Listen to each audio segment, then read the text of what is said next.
niu Gisu thiệt hanga ya ching im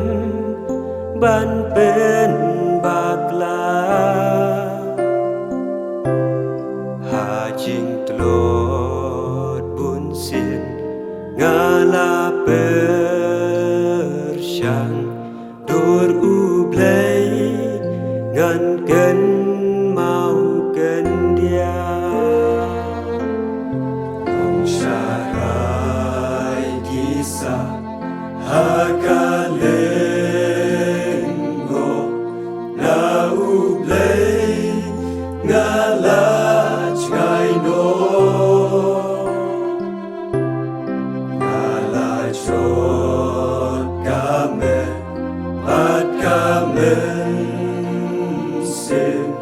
bat pertay ngatay nong rin uji sukanong rim chong kajingin bat pertay samla wat om ben seryin lagi mat jenja baban kapertay kanong rimbaskan uji sutote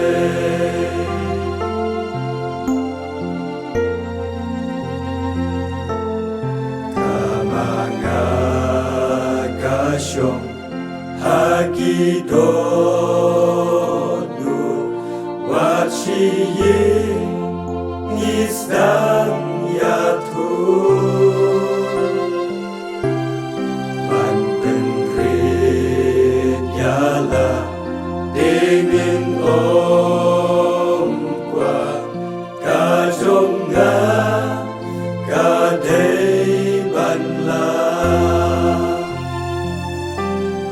uji sukanong rim chong kajingin bat pertay samla wat om ben seryin langi mat jenjan baban kapertay kanong rimbaskan uji sutote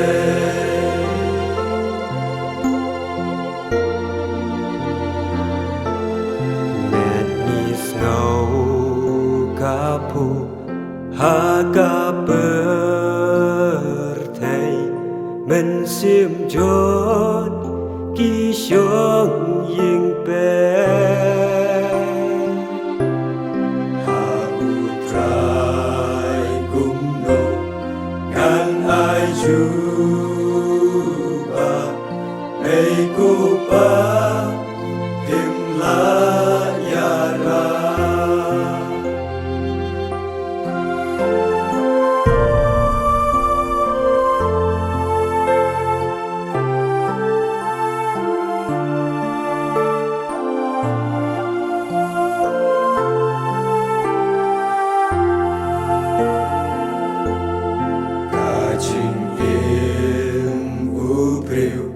kabom tikna